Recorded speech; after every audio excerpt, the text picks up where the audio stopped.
The President, the Vice President, and all ministers and their deputies are dismissed from office. B. Parliament is dissolved. C. The Council of State is abolished. D. All political parties are proscribed. It is therefore illegal for any person or persons to belong to or operate under any party.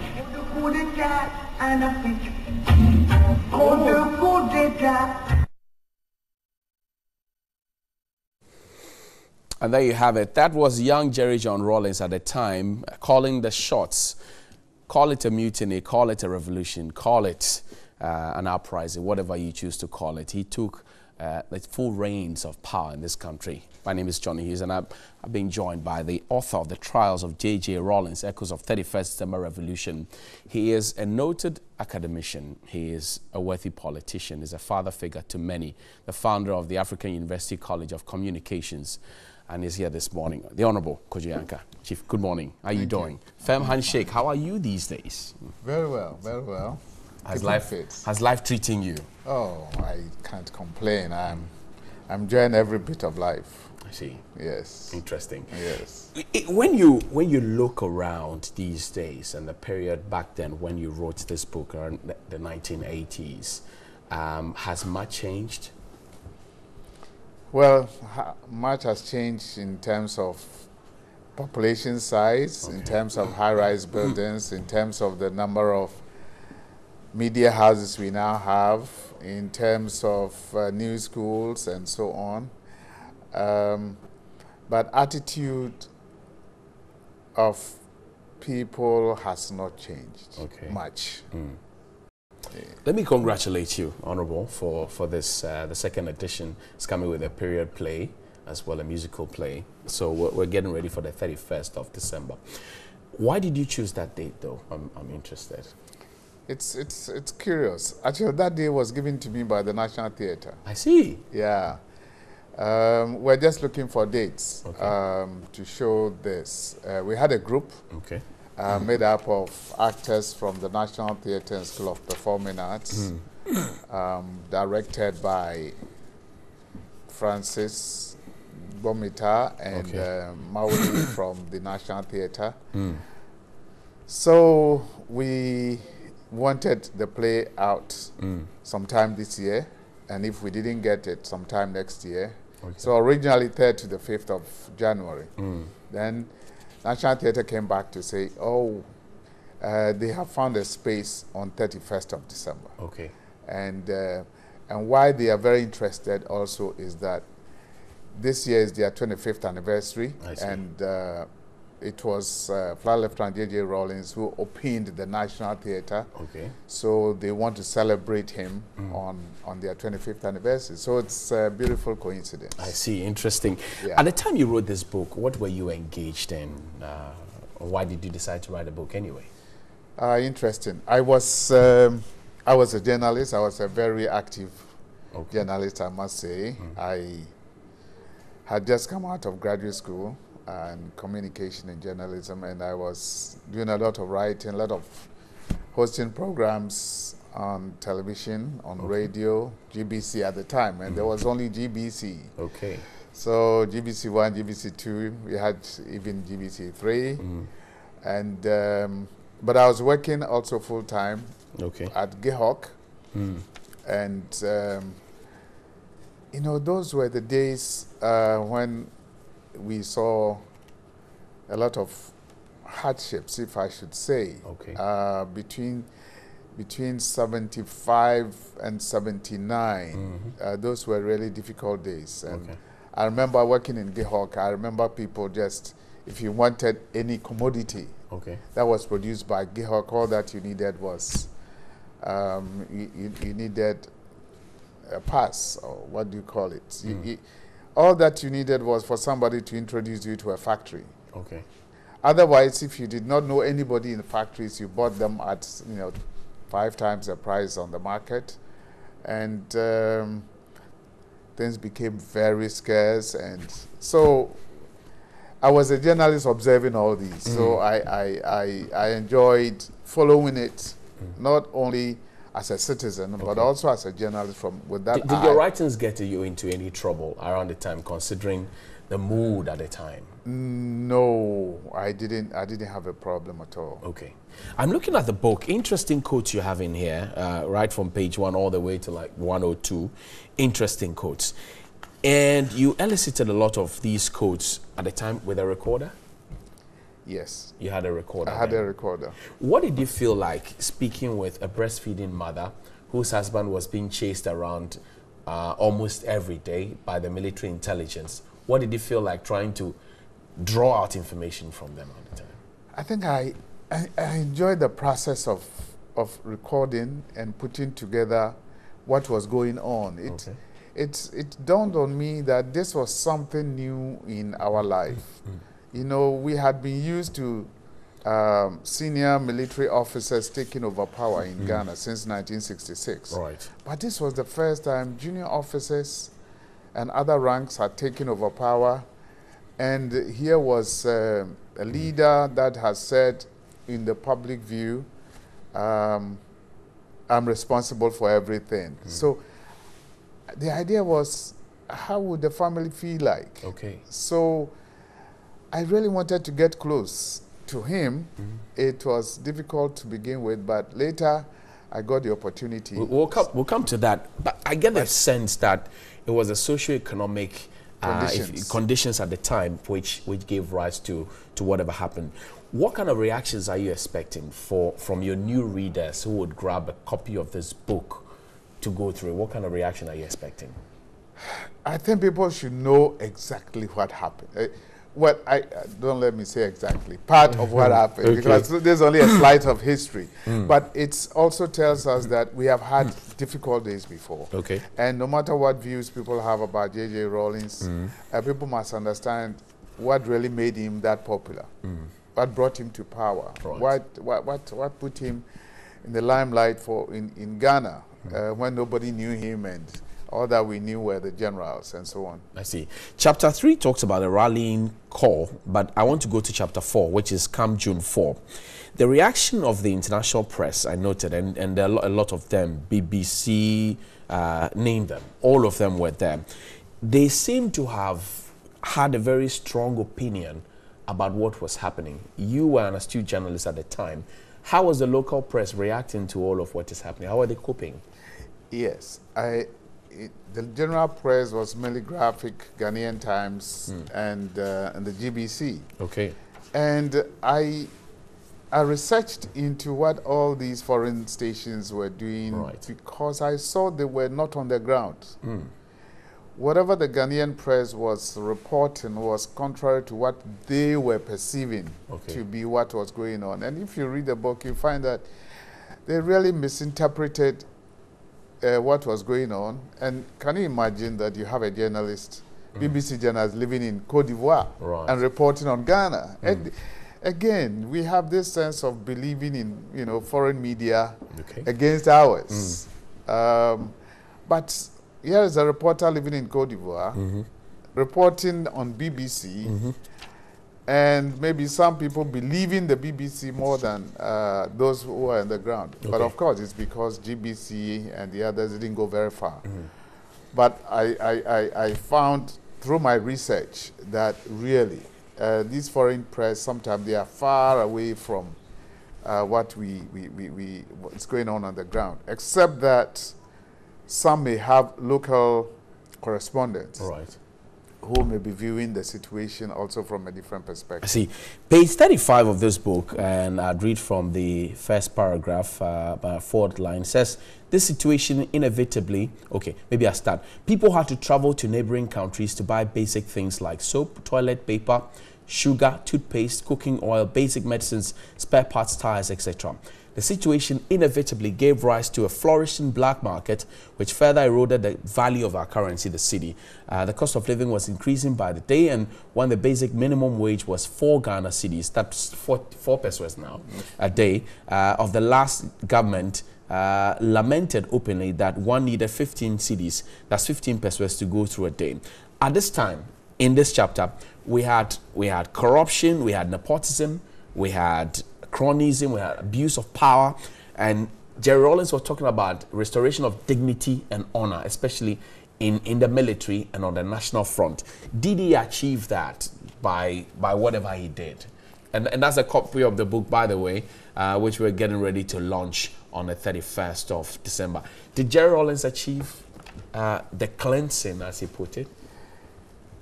The question is, can one person achieve it? He wanted to change attitudes, to change people's thinking, to change people's attitude towards corruption and abuse of power.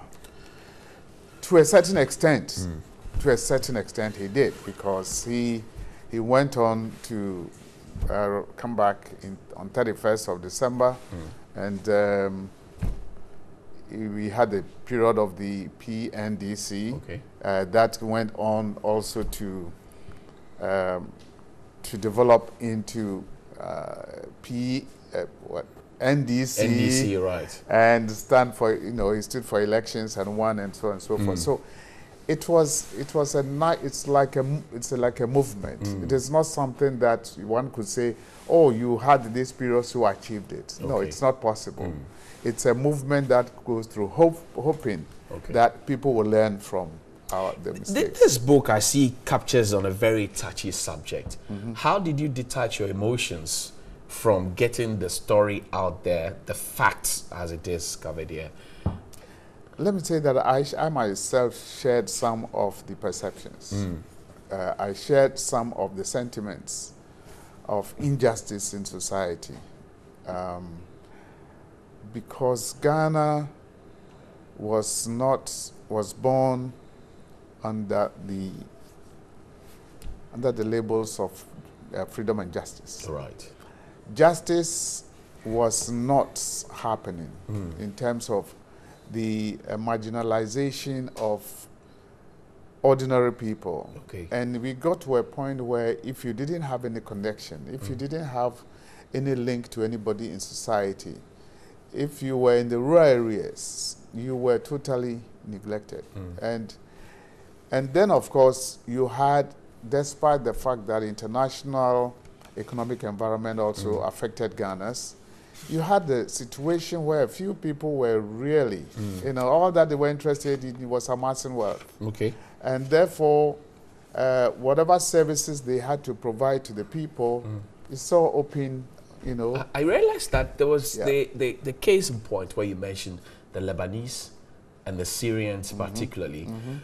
In that period where Jerry Rawlings had accused them of profiteering on our economy wrongfully. Fast forward to 2018, we still have traits of some foreign nationals, and the TUC has not spared them at all in their vocal charge against them. And again, I ask, has anything changed? It is for Ghanaians to determine. It, for me, shows that we haven't learned our lessons. You see, we have a beautiful country. People are living beyond their means. There's so much greed, and we are covering it with constitutionalism. We are with multi-party systems, elections, and so on. And, on the ground, people are complaining about all these vices that were there in 1979 or even before, and sometimes I get concerned. There's something here on page 38. It says the Electoral Festival, and it says the clergymen noted that money and property seem to be the only measure of a person's worth and standing in our society, irrespective of how he acquired them. The situation has brought about the moral decay and we see around them. That has also not changed, where our perception of who is well positioned in society depends on the number of cars he has, number of houses, how he's able to give fat donations at ceremonies and all of that. At what point in our national life did we deteriorate into this? And why are we not getting out of it? I think that if the values that were left for us by the May 15th uprising, the June 4th, if the values had really sunk deep into our system, we probably would consciously want to continue. Okay. See, there is a certain feeling that, well, we are now covered by multi-party system. We are now covered by, we won the elections and so on, or multi-party system and constitutionalism. But the same reverend fathers, right. This was the clergy. They were all concerned, deeply concerned. Why didn't they put themselves up for elections? And that was a key concern that was put up in the book. Yes, I interviewed, I had a chance to interview and quote a few priests. They said, no, politics is not their thing, but to point out the moral decay in society and hope that things will change. As time went on, you find that some of these clergy, in different guises, also joined the fray, because it's become the order of the day. Make some more money, fly in jets, and leave your congregation to their poverty. The political parties ahead of the election that brought Dr. Liman to power were a tall list with very interesting mantras, if you will. Yes. There's one, Mr. Kweku Opong, planning officer of the Building and Road Research Institute in Kumasi, says his party was to be called the Young People's Front. He said his party believed that the youth of the country should be jerked from what he termed the rip van winch kick slamda and get involved in activities with their horizon. Most of them didn't get the pass mark, and so they were dropped at some point. Right. But the promises were alive and well. Right. And that too hasn't changed. Unfortunately. Even for the party that Mr. Rawlings led, the promises have been alive and well too on the side of the NDC, as much as the MPP. Does it surprise you, therefore, that sometimes he booms? I sit back and sometimes think that, yeah, he is not an, you cannot call him an angel, but sometimes he wishes that some of the things that are happening were not there, even within his own party. So I'm not surprised that some really look at him from a certain angle and say, this guy is making too much noise. But sorry, was there tension at the handing over ceremony? Oh, there was. There was. Oh, you must. Oh, how old were you? Was there a lot of tension? Because yes, there was a lot I'm of reading tension. very flowery language here. Yes. It says the next morning, 24th September 1979, the President of Parliament House was crowded at 8 a.m. Invited guests with cards were allowed into the main hall, but outside the building, there were thousands of people from all walks of life. It was a historic moment. Tears were falling, fingers were snapping, sweat was drenching bodies, and the sun was beautifully brightening the talking drums and the colorful kente cloth of the National Folkloric Group, sapping their energies in meaningful vibrations. Beautiful language. But there was tension. There was. Because they were not sure if Jerry Rawlings was going to. Yes, I think the government was not sure what to do with him in the first place, or what to do with not just him, the whole group. Or junior officers. Yes, there was a moment where junior officers had just taken over power. Okay. And even within the military. Okay. What do you do with such a person going back into the military after handing over? And then ordinary people were like, well, what's the lesson that has been taught? Will it continue? Will it continue even with the election of President Liman and so on? So tension was there. It was there. And anyway, page 56, which will be our 7th chapter, June 4 retired. This was following when Rawlings was asked to go home, and it was through a radio announcement. Right. We'll first talk about the culture of radio announcements to dismiss people. In one instance, when President Rawlings had been invited to join Liman in a castle for a conversation, right, and then he was dismissed. Following which an offer was made to him to join the Council of State. Right. But then Mr. Victor Owusu, the leader of the PFE party, called for the immediate dissolution of the vigilante groups to avoid inter-party fights. He told newsmen that reports from his party members in the regions and some of the vigilantes even go to the extent of demanding PNP membership cards before permitting people to buy essential commodities sold under their provision. What was the nature of the vigilante groups at the time? Were they different from what we have now? They were not different from what we are having. See, there were groups that were very loyal to the sentiments of the time, and they formed themselves into defense committees, more or less. And then, of course, in most of the communities, you know, these were junior officers who had just one power. And some of them also had their own little empires in various communities.